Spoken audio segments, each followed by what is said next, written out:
When a Hollywood legend walks onto a late-night stage, you expect respect. But what happens when the host decides to tear down a legacy for laughs? This is the moment Sylvester Stallone faced more than just questions. He faced a war of words. The night had all the makings of a standard late-night interview. The lights were low, the crowd buzzing, the jazz band wrapping up its intro as Jimmy Kimmel took the stage with his signature grin. "Tonight we have a very special guest," Jimmy said. "The man who made mumbling an art form, Rocky himself, Sylvester Stallone." The audience erupted in applause as Stallone appeared, his presence still magnetic despite the years. Dressed in a sharp black blazer over a deep maroon shirt, he waved to the crowd and took his seat beside Jimmy, offering a polite smile. "It's good to be here," Stallone said, voice growly as ever. "Good to have you, Sly," Jimmy said, leaning forward.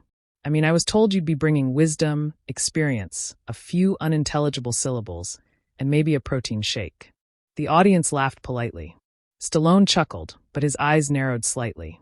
"Well, I left the protein shake backstage," Stallone replied. "Didn't want to outshine your green juice," Jimmy smirked. "Touché. So, let's talk about your new movie, another action flick. Or did you finally decide to make something with plot?" Stallone kept his expression neutral. "It's a story about redemption, a veteran confronting the ghosts of his past, something that speaks to real-world pain." "Deep," Jimmy said with mock awe. "And here, I thought it was just another reason to flex those biceps on screen." The crowd tittered. Stallone didn't laugh. "Sometimes pain needs muscle," he replied evenly. "Not to show off, but to carry the weight." The temperature dropped slightly. Jimmy looked amused. "Wow, that's poetic. Did Rambo teach you that, or was it Rocky?" Stallone leaned back. "Funny.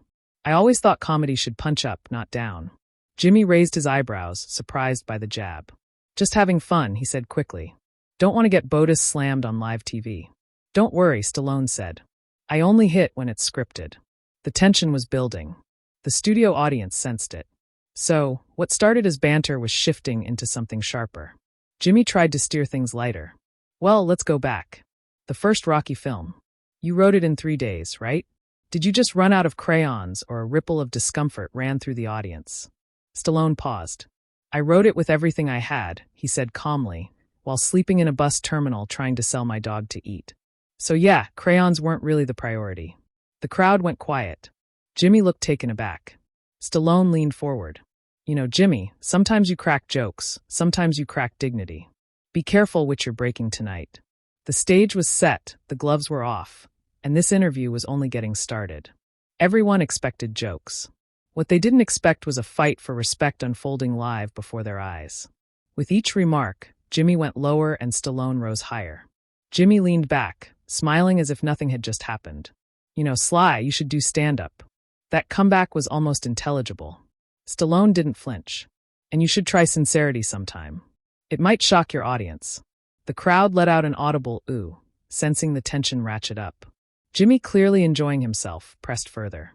"Let's be honest, you've made more sequels than Hollywood has original ideas. Ever think of just letting it go?" Stallone crossed his legs slowly. "I keep telling stories people want to hear.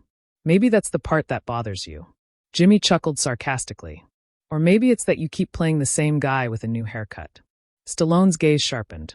"Better than being a new haircut with the same jokes." The audience roared. Jimmy smiled tightly. Okay, touché, but seriously, isn't there a part of you that worries people only see you as a punchline?" Stallone leaned in. "Only when hosts like you try to write the jokes. Let me remind you, Rocky wasn't just a film. It was hope for a lot of people who had none." The atmosphere shifted again. The applause came, strong and heartfelt. Jimmy tried to reclaim the momentum. "But you're a millionaire now, right? Don't you think it's a bit rich talking about struggle?" Stallone's voice deepened. "Struggle doesn't expire with a paycheck. It leaves scars. And it teaches you to recognize when you're being used for someone else's punchline." Jimmy was silent for a beat. "You think I'm using you?" Stallone didn't blink. "You tell me." The audience held its breath. For the first time, Jimmy looked uncomfortable. Then he forced a laugh. "Well, folks, I didn't realize we booked a philosophy major tonight." Stallone smiled. "Funny, I thought we booked a host." The studio erupted again. Jimmy clenched his jaw. The game was changing, and he was no longer winning. He scrambled for a new angle. "So, how do you respond to critics who say your career is just nostalgia now? That without the past, you're not much in the present?" Stallone's tone turned colder. Critics talk. Legends work. And I don't need to relive the past. I built it. There was a pause. The audience, nearly breathless, burst into thunderous applause. It wasn't just support. It was respect. Jimmy finally leaned forward, trying one last time. Come on, Sly. Can't you take a joke? Stallone's smile faded. Can you take the truth? Silence. The kind that swallows a room whole. And then Jimmy looked at the camera, forcing a grin. We'll be right back after this short break. If Stallone doesn't punch me before then. But everyone watching knew this wasn't just a break. It was a battle line, and it was far from over. When words start cutting deeper than expected, even the strongest can feel the heat. But Stallone doesn't flinch. He responds with the force of a man who's had to fight his whole life just to be heard. The commercial break ended and the lights snapped back on. Jimmy straightened his jacket and put on his polished grin. We're back with the one and only Sylvester Stallone, he said. Voice therapy. The man, the myth, the what is it now? 80-something-year-old action figure. Stallone let the audience laugh unmoved. Better to be molded in stone than made of plastic, Jimmy. The crowd applauded again, louder this time. There was a shift in the studio, a divide Jimmy noticed. Well, I have to say, Jimmy said, pretending not to feel it. Your fans are loyal. Almost aggressively so, like they think you're still that scrappy underdog from Philly. I am, Stallone said simply. I just wear better shoes now. Jimmy scoffed. But come on, Sly. Haven't we moved past the whole underdog thing? Isn't it time to hang up the gloves? Literally and metaphorically. Stallone looked him straight in the eye. You ever tell a soldier to hang up his boots because the war makes you uncomfortable? Jimmy blinked. The air got heavy. I don't think making a Rocky IX qualifies as war. It does when you're fighting cynicism, apathy, and the belief that people like me can't still inspire. The audience burst into applause. Stallone's voice, steady and calm, carried weight. Jimmy attempted another jab. So what you're saying is it's not ego, it's mission. No, Stallone said, it's responsibility to remind people that you don't stop because the world tells you to. You stop when you decide you're done. Powerful words, Jimmy nodded, then added quickly, spoken like a man trying to sell a box office ticket. Stallone's eyes hardened. You know, Jimmy, you keep trying to turn this into a punchline. Maybe because deep down you're afraid someone might take me seriously. The crowd erupted. Jimmy sat back, visibly rattled now. You want to know what scares me, Sly? Jimmy said, finding calm. It's that people think your on-screen persona is who you are. That Rocky is real. Stallone leaned forward slowly. Rocky is real. Not just because I wrote him, but because millions of people saw themselves in him. He's a mirror, Jimmy. Something you clearly avoid looking into. The silence that followed wasn't awkward. It was electric.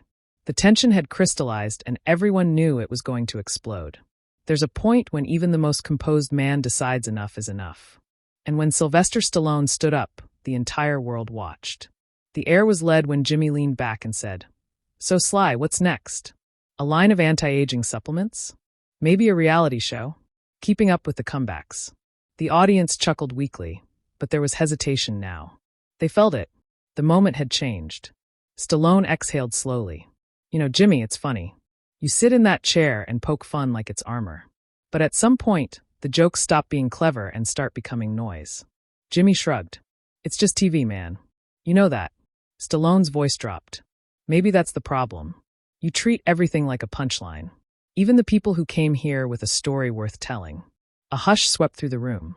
Jimmy chuckled nervously. Don't be so sensitive, Sly. You've taken real punches. Surely you can take a few words. Stallone stood up. The movement was calm, slow, deliberate. The audience gasped. I've taken enough, he said. And I've given enough to this industry, to this audience, to the spirit of what real storytelling is about. Jimmy stood too, trying to control the optics. Hey, where are you going? We're not done. Stallone turned to the crowd. But I am. The audience was silent. Then applause erupted. Not out of shock, out of solidarity. Jimmy tried to laugh it off. Don't worry, folks. Next week, we'll have someone with a sense of humor. Stallone paused at the edge of the stage. Next week, try having someone with a soul. He began to walk off, but just before he disappeared behind the curtain, he turned back one last time. His eyes scanned the studio. Those years of battles, comebacks, and quiet dignity rising behind his gaze. You know, he said slowly, I've spent a lifetime building characters who fight for something. Maybe it's time late night did the same.